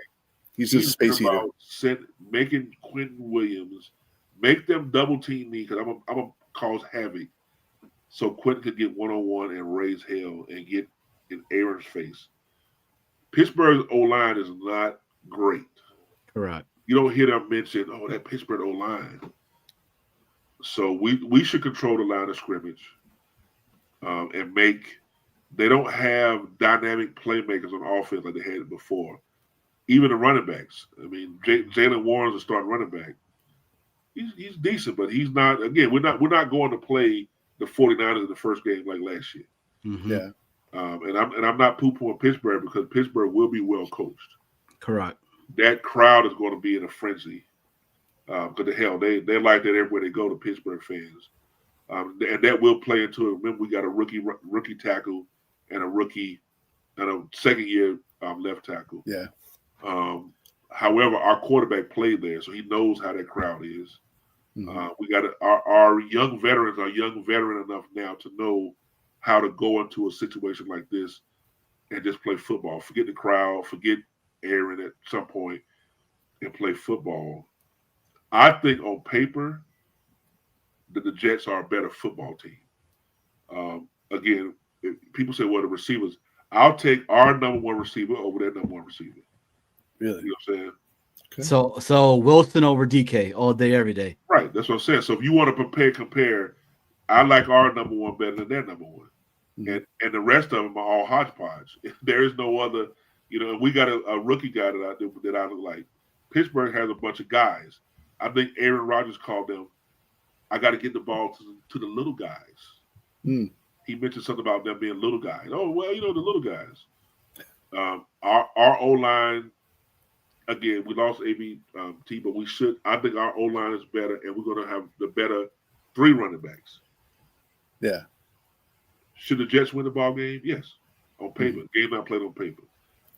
My prediction, Jets will win. I'm not going to give a score. Right. Because I don't want to be, but I don't think it's going to, it's not going to break numbers for points being scored in the ball game. I'm going to say, I'll give a score. I'll be fair. I'm going to say 17-14 Jets. Wow. Okay. Defensive battle. A lot of running from the Jets. Then punt, and a lot of Aaron overthrowing Metcalf and trying to do what he did 10 years ago. And he don't have the receivers or the line that's going to help him do that. So, how many times do we put Aaron Rodgers on his ass? 6. 6 times. Woo! Hey, all right. They're gonna get after him. They're gonna wanna, because you couldn't touch him at all for 2 years. He paraded around like he was God Almighty around that. I know. Listen, I've been around prima donnas. He paraded around that locker room like he was God himself. I don't like to say that. He paraded around the locker room like he was not better. He was a quarterback. He let everybody know he's a quarterback. Now you get a chance to knock his helmet off. You don't want to hurt. I don't want him to get hurt. I don't want him to get, not like injured or nothing like that. But I want him to feel I want him to feel a good hit. I want somebody to get a good hit on him. Just let him know we forgot what you did to us. Left us high and dry. Who is your X factor for this game? The second, whoever the second quarterback. We all know Sauce is going to lock up Metcalf. Aaron is good at he's good at turning nobody into somebody's, getting somebody else involved in the game. So the number 2 cornerback who stepped in, filling some big shoes from our cornerback last year, that's going to be the X factor. So Brandon Stevens, you think he's going to be? Hey, he's been making noise. Yeah. So he's really has been making noise, right? So, dude, I can't wait, man. Yeah, he's going to. Aaron's going to pepper that side to try to get DK and the tight end, but our linebackers going to shut out all that tight end, all that. We saw him in Miami. We know how he is. Yeah, and Sauce can handle DK. Yeah, he's done it before. It's not. I mean, as long as they don't like somebody said, as long as it's not a bodybuilding contest, he's not going to win that one. Yeah, that was our guy Ted. That kid has been solid since he's been 5 years old. Like, it's ridiculous on that. But hey, I can't hate on it. At one point I wanted DK. I know we wanted. Every year I used to try to draft him in fantasy. Yeah, when he was in Seattle. Mm-hmm. Sauce is so skinny, man. But you see him this time around? He put on some weight. Yeah, he's a little bigger. He's still a slicky dude. He is. Yeah. So I saw that Snowball went ahead and put on he put in the call-in link really quick. So Yeah. if Lamont, if you're cool with that, we might get some people to call in to ask you a couple of questions. So chat, feel free to call in and be able to ask Lamont some questions that you would like to pick his brain about. But since we're giving predictions out, you know, I haven't said it anywhere, so you know that I was waiting for Friday to go ahead and say it. I'm on the same boat with you, Lamont. Yes, sir. I think it's going to be so I love defense, man. Right. So I want smash mouth, straight hitting, like all day, every day. Like if you're going through the middle, like you're getting smacked and you're gonna hear it. Yes, sir. I think it's our Jets win 13-9. We do not let Aaron Rodgers score a touchdown, throw a touchdown. That Pittsburgh offense does not reach the end zone. We put them in place, and they only score 3 field goals. And that's really, really it. Yeah, they embarrassed us last year. And we haven't forgotten. There's a lot of guys that forget that. They had too much fun that game last year. We should have beat them last year. We should have beat them last year too. Man, there should have been so many games that could have went our way, you know. So I'm hoping that it's different, man. Like I'm getting fired up. I am too. Like I'm getting fired up, man. I'm trying not to over here, but man, when one of the first things you said tonight was that chip block that tight end Stone Smart had on Abdul Carter, which was a welcome to the NFL rookie right there. Rookie, yeah. Whew. You know, that had me amped up. But seeing a couple of things that we haven't seen in a while. Let me ask you this. What's your take on screens? Is that a lot harder for offensive linemen to get into those positions when somebody does a screen? Because it's essentially almost you're letting the blitz kind of go in, right? You let them go. It's hard to do screens and draws in today's NFL because everybody's too fast. Okay. It used to you'll see a lot. You used to see a lot more where you let them go, and then you slide off to the right and get in front of the guys. But everybody's so damn fast now. You let somebody go, they might get the quarterback before you can set the screen up. Right, or they turn on a dime and they're like they're trying to catch the pass. You know. Yeah, they're trying to get a pick six, so it's hard to even draw plays like QB draw where you just set let them go in. Guys are so fast that they redirect and you end up losing your quarterback like that. I love screens. I used to love getting out in the open, and I was even though again I wasn't not even on the field, even in practice, like doing it with screens with Kevin Mawai was great, man. Oh, he was so little and fast. Not little, but he wasn't a big fat guy, yeah. So he could lead the screen. You're a guard. You're like, I got a center leading the screen. Yeah, they said he was one of the best pulling centers in the history of the NFL. Like, but he was so good. He's a great guy, man. That athletic. He's right? a really nice dude, man. I'm trying not to get myself hyped up, but I can't help it, Lamont. I mean, I'm wired too, man. You did it. Yeah, I hate Pittsburgh. I hate everybody. Pittsburgh, whoever. I don't care. It's all Jets right now, man. That's a question that I have. I mean, you played for Philly, right? You played for Washington. Yeah. Raiders. You played for the Jets and you played for the Raiders. On Sunday, where does your loyalty lie? Oh, New York Jets all day. And it's not just because I'm on this podcast, but right. I'm still in New York. My room, if you look at my room, I got Jets, my other jerseys down in my place in North Carolina. Right. My comforter says Jets. My carpet says Jets. I got a picture of the stadium on the walls, Jets. It's just I like the Jets because the Jets are a lot like myself. I'm a lineman. I'm not a superstar quarterback. I'm not a Dallas Cowboy. I'm not a superstar quarterback. Mm-hmm. I'm not a prima donna giant with silver spoon. I got Super Bowls and all that. I'm not I'm definitely not. I'm not Jaguar, like some of the lower teams. I'm a Jet, man. I'm a prideful, hardworking person. There you go. I love to compete.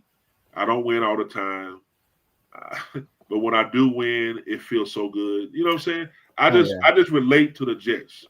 Yeah, I don't relate to the other team. I'm just a Jet, and the Jet. A lot of Jet fans are like that.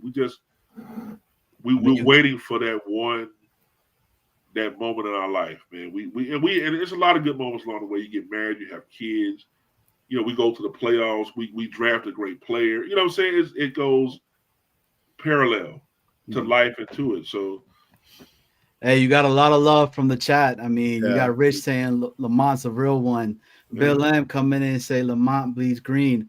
But we got somebody in the back, and he's been in the chat, actually bringing some really good content today and the questions that he's been asking all day. And he did have another one that he wanted to ask.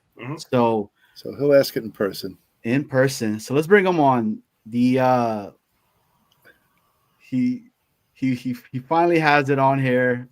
I always give him crap for it. Yes, sir. It's our guy, Real Ted. deal one right there. That's the Black Jet, the jersey. Man. What's happening? What's happening?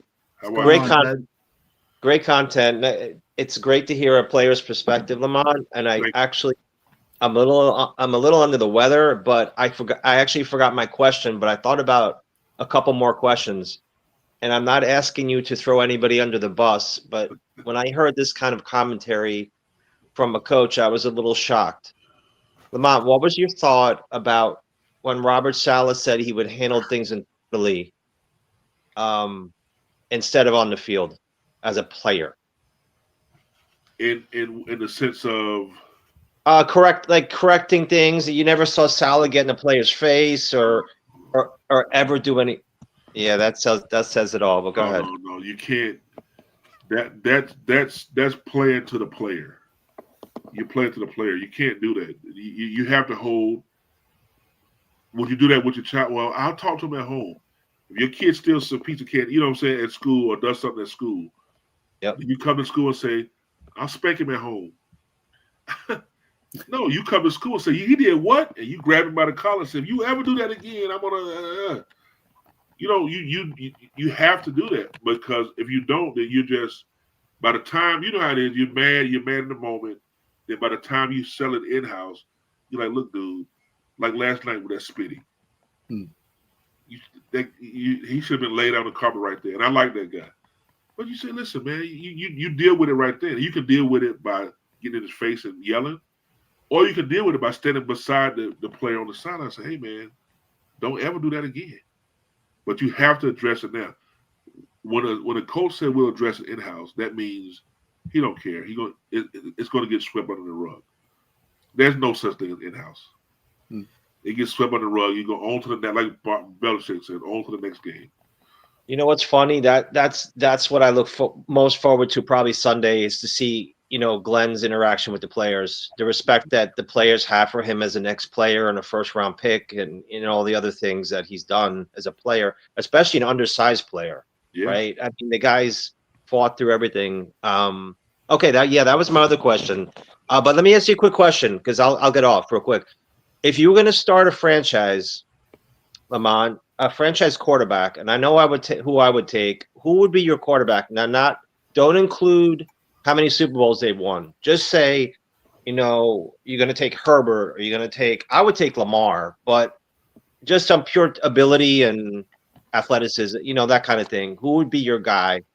Just don't include the Super Bowls. Just raw say, this is my guy for 10 years. Right now? Yeah. Are the guys that's playing right now? Ooh, that's a good one. You know who I like? And I'm going to go away from the usual suspects. I like the kid in Denver, man. Bo Nix. I like Bo Nix, man. It's something about, and again, maybe it's the coaching that he's getting such good coaching. I like that kid. I like how he played last year. Not Tommy Cutlets. No. I like his approach to it, and I think as he progresses, we're going to see Denver may win a Super Bowl with him. Hey, that's a huge hot take. No, That's I like this kid. I like what they're doing there. I love what the Jets are doing also with how we're building. Pay these guys. Stop being cute. Don't get in a situation like Dallas where you're not paying the guy. Pay your superstars while you can. But if I was starting a team right now, give me Bo Nix. And I know it's like Bo Nix over Lamar. It's not over them, but Right. Lamar's been in the league for a while. Buffalo quarterback been in the league for a while. KC, he's great, but he's people starting to catch up with him. And I think from some of the comments, they're not playing too good tonight. That kid Bo Nix, man, there's something about him, man. And I hope he don't beat the Jets when we play him again, like that stinker last year. I was at that game, that stinker in the rain. But that's my guy. I'm gonna go with Bo. It's not I don't like him like that, but to over any Jets, but give me Bo Nix to start a team with right now. I hear you. So my original question in the chat, which Johnny so nicely posted, was do you have any pregame rituals and food? Like do you have any go-tos, or do you get like everybody else and 9, 10, 11 o'clock you're doing grilling or you just order food or anything like that? No, man, I'm a pizza. That's a pizza place I gotta go to, man, depending on the game. And they know I'll go get, if I have people over, I'll get a whole pie. If not, I go get me 3 slices. I get a buffalo chicken slice, a pepperoni slice, and that one plain slice that I eat while they warm the other 2 up. You know what I'm saying? Then I go from there. And I'll be transparent. That's to get going.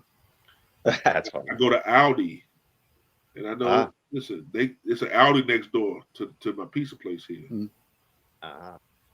Those Aldi fake Doritos. Don't laugh at me. It's something about those Aldi fake Doritos, and I get the Aldi. They have the pineapple salsa. My God, that combination is. Listen. Okay, I'll have to check that out. The real Doritos are better. But it's just because they're right beside my pizza place. I'm giving my ritual because I try to go early to get my church in. Gotcha. But my church in Nashville, Faith, Hope and Love Church down in Nashville, where my daughter is. Shout out to them. But I got to get my church. But then I got to get my pizza. And I slide by Aldi's. I try not to get the cookies. But every once in a while, I will get those lime. They got these key lime cookies. My God. Oh, I'm getting all the information on Aldi's. Yeah, I go to Aldi's a lot too, so I'll have to check those out. It's real good. But I don't. If I'm home, I don't drink any alcohol. I'll usually, I'd rather eat. Right. I'll make wings at home, or I'll put some stuff in the crock pot, some wings or whatever. Nice. But that's the main ritual is usually that pizza, man. My pizza from my spot, and my Aldi's fake Doritos and the Aldi sauce with the pineapples. Nice. And it's not expensive either. That sauce and the chips I think is less than $3 for both of them. Oof. So Aldi's, if you're watching Aldi's, we're looking for sponsorship, and we'll all a portion of the proceeds will go to Lamont Burns. Yeah, yes. Give me some of those. Give me some chips once a week. I need my chips every Sunday. Hey, so Ted, so you're good. Sure. Just to let you know, there's nobody behind you or anything like that at all. But that's a good question in regards to who would you start your franchise with. Yeah, I want to ask you the same thing because you are a knowledgeable fan of the sport itself. And who would you start your franchise with? Well, like Lamont said, Mahomes and Lamar, they're not fresh out of college, so I probably should have been asked a better question. So, based on, I would hate to see, I hate to say this, but it would be criminal not to have Lamar win a Super Bowl, and even Josh Allen with that talent. Both of them. I'd be like, wow, man, their career was complete. They had great careers, but just to win one. But I guess that proves how great Mahomes is. And then the coaching in Kansas City with that defensive coordinator on top of it. He's a Hall of Fame defensive coordinator. Yeah. in Kansas City. I mean, it's not only Andy Reid, right? So, I don't know. The guy from the Eagles, if he wins another one, though, you got to start kind of saying he kind of flew under the radar. You know what? He was in Alabama. He was benched for Tua at the national championship game, What I'm saying. and then he's like, all of a sudden, oh, Jalen Hurts, second rounder. Oh yeah, he was the guy behind Tua, and then it's okay. Hurts wins a championship, and Hurts is developing very nicely as a passer. Granted, the Eagles probably have one of the most talented teams in the league on both offense and they just got better. You saw who they added today, right? who they had. Oh my gosh, the I can't say Smith. That he was Ladarius Smith. They just added him today for a year. Oh wow, off the edge. D-line. silly. No, they didn't. They did. Yep. It's what I mean. Like they just getting better and better. And look, I have to say this. We got to give some respect to the Georgia quarterbacks, man, because that's where Hurts started first. All right. And then, you saw what they had over there and what they did. Stetson Bennett, right? You saw what he did in the preseason after he got whatever he needed to get fixed and taken care of, and Justin Fields, I'm just impressed with you, Johnny, because it's like 6 degrees of separation. Johnny can connect anybody in the NFL to Georgia. Go back to them dogs. Right? Dogs, man. Sick Always. So Ted, I'm gonna have to ask you because Lamont went ahead and stated his prediction. Yep. With this first game coming up, you kind of said it on what you're looking for, right? But what's your prediction on the game itself, and what are some key things that you're wanting to see from our organization?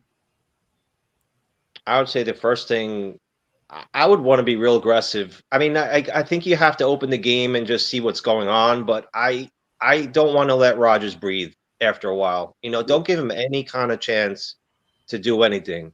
And so I'd be very aggressive at some point, maybe after a few series on Rodgers, and then I mean, I don't care how many times you blitz or whatever you want to do. You want to blitz sauce or linebackers or whatever Steve Wilkes wants to do. That's the thing. I'm done with the Michael Clemens ridiculous penalties and his head.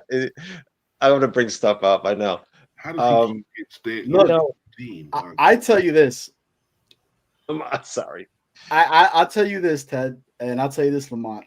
I know that we've given so much shit to Clemens, but with this game coming up, if he hits Aaron Rodgers, right, like after the play is over and gets a penalty for roughing the passer, whatever, I might take that one. That's just one. I will take that all day, every day. Just a hey, welcome back to MetLife. Bitch. Yeah, exactly. But just I don't want to. Oh, you know what? I thought it was going to Pittsburgh. The damn game was at home. It's home. Yep. See what happens when you play in the league? You get concussion. Oh, it's over. We about to beat the hell out of them. I'm about to change my score. I don't know why I think the game was in Pittsburgh. It's because we were still thinking about last year. So if it changes your score, then we're at home now. Oh, are you still 17-14? It was another touchdown. All right, 21. Another. 24 to 14. Jets. 24-14. Playoff special teams score. Ted, double. Yeah. Special teams. Nice. I just want to win and to look competent. So let's go with 24-17. Okay. Obviously, Jets. All right. That's where I'm at.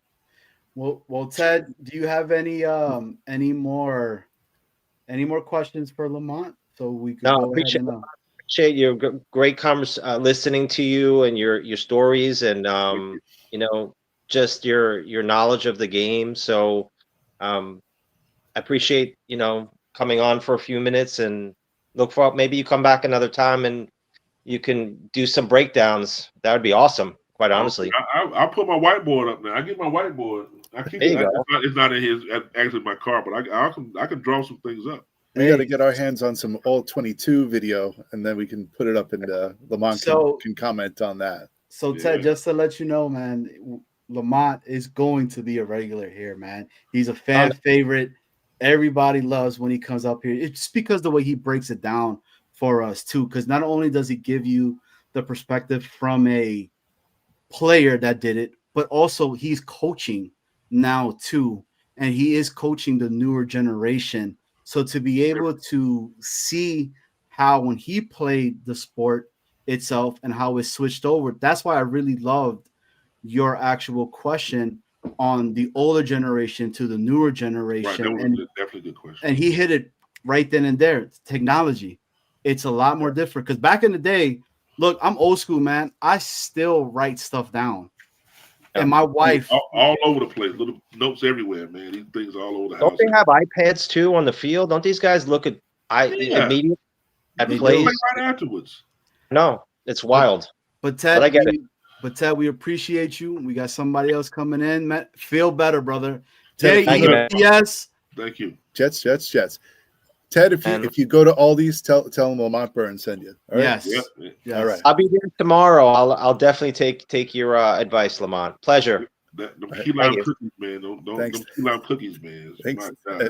So we go from one great caller to the guy that I say could fix the New York Jets, our guy Afram. He's not even. He doesn't even put his full name in, and now he's AF, baby. Next week is just going to be the first initial. That's it. We know who it is. So Afram, appreciate you coming in, man. You always bring it. You always bring it. Do you have any questions for our guest, Lamont? First of all, I've watched you all. Was it 3 times? This is the 3rd time. Yes, sir. Always entertaining. Always entertaining. Thank you. My question to you, since you're O-lineman, how long, on an average, how long does this take for an offensive line to fully gel, trusting each other on the line? That's a damn good question. It's almost like a marriage, in the sense of every marriage is different. So I'll use just as the O-lines that I've been around, the ones I've been a starter, the ones I've been a backup on. It takes as much time as your worst lineman to get it, if that makes sense. No, I get you. Yeah. A lot of times you have, using the pros, you have we have 2 first-round tackles.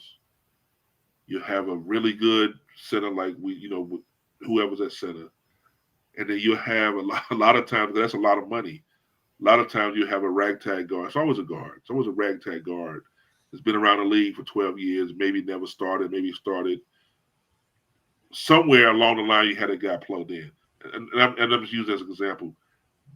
Once that guy is comfortable with the rest of the good players, that's when you're locked in.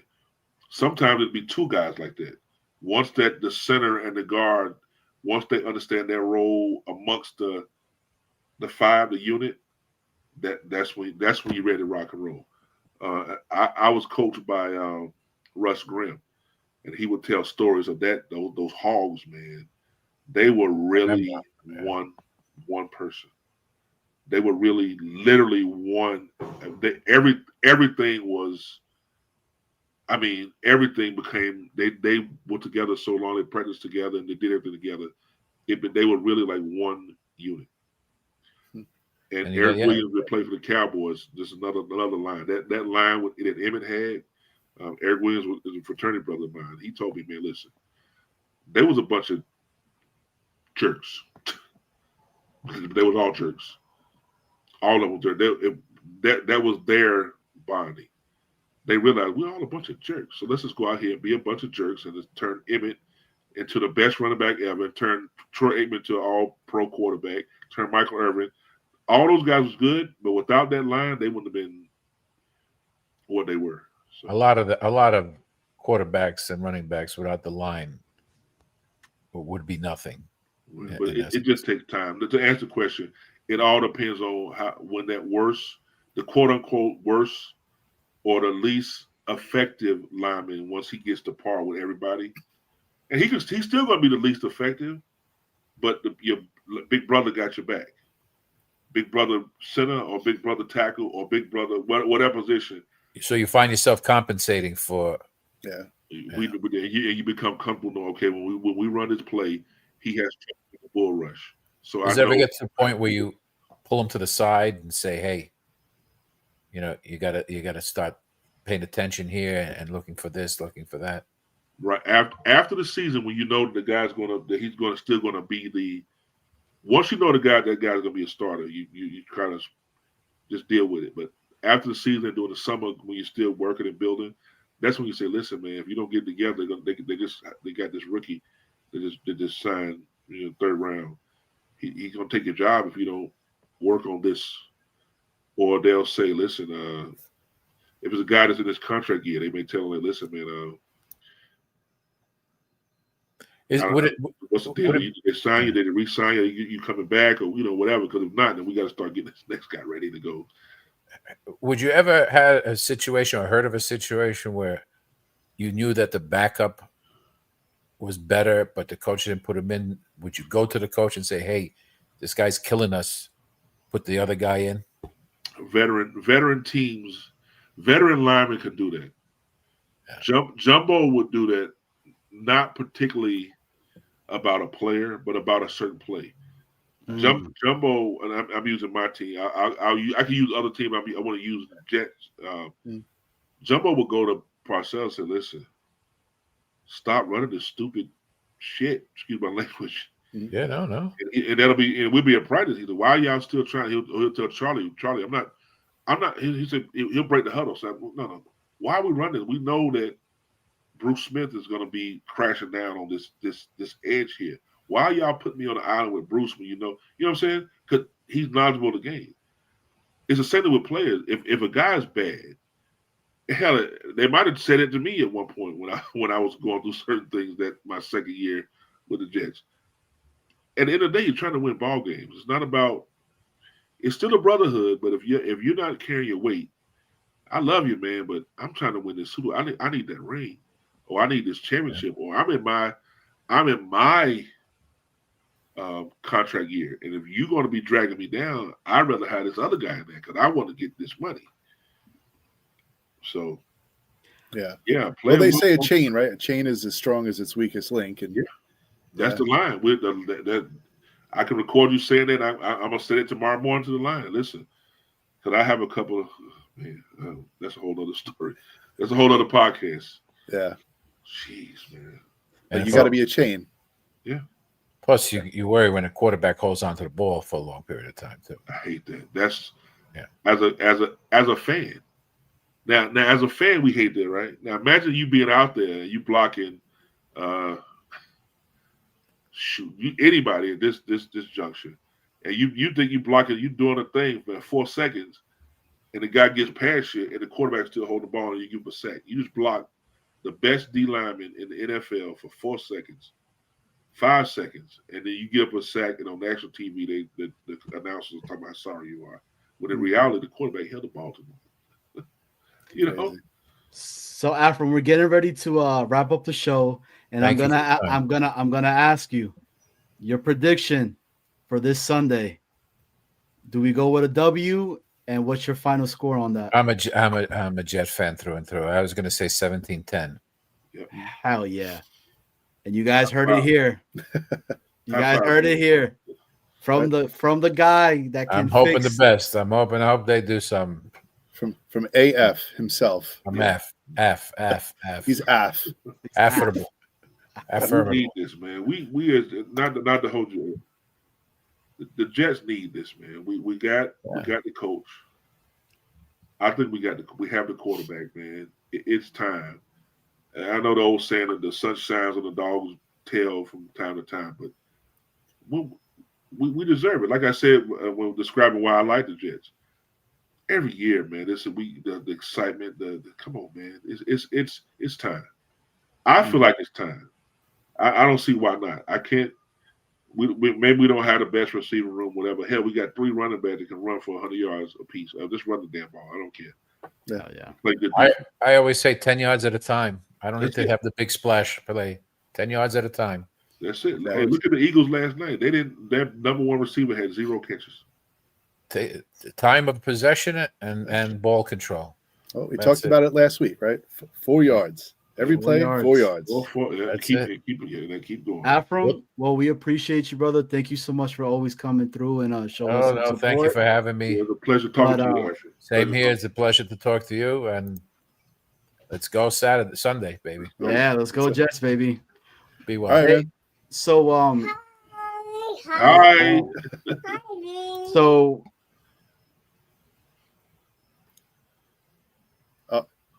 Oh boy. Is he muted? You're muted. they're all running around over That's here it. right now. We got him. Yeah, That's it. that's so Lamont, as you can't tell, I have a whole bunch of kids, right? So if the Jets win this Sunday, we might have another one. I don't know.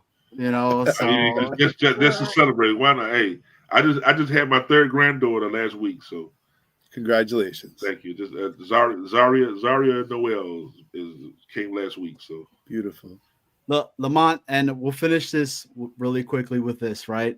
Shout out to our guy Jaden.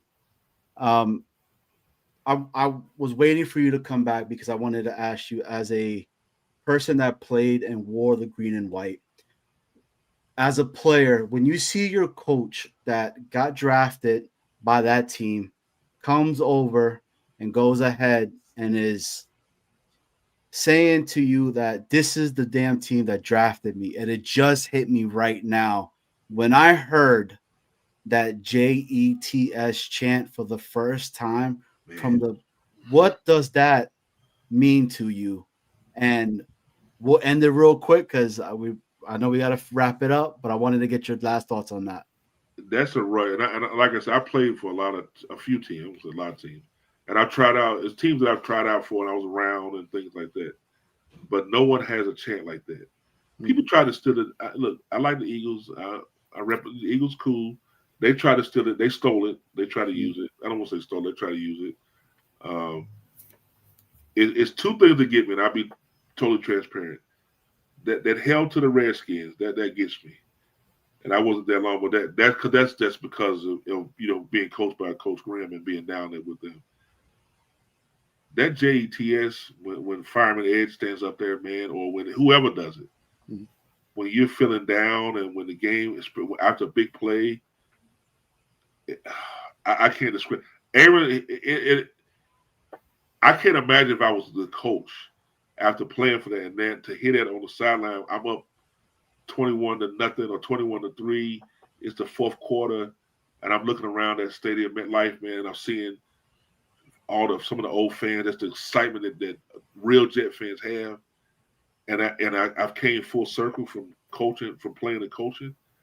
It will be emotional if they win this ball game against Pittsburgh. It's going to be a million Pittsburgh fans there. That's just how it is. Yeah. But if they win this ball game, man, hell, I might get emotional for him because he's my brother. Even though they didn't invite me to the when they had the veteran players there. Yeah. I know why now, but it's okay. But that JETS, Jets, man, come on, man. Just saying it right there. Not even saying it, to say it in a low voice, man. It's amazing, man. Well, I hope we hear that a lot on Sunday. Yeah. And also first down. Yeah, that's the other one. All right, and that's another Jets first down. Well, with that being said, we're going to close up the show.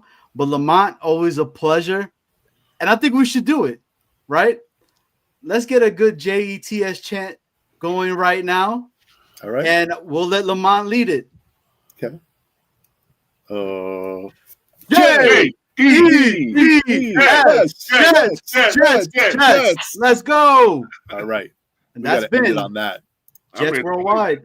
I'm ready to suit up. Take care, everybody. Thank you. Like and subscribe. Yes, sir. Have a good night. Thanks, Lamont. All right.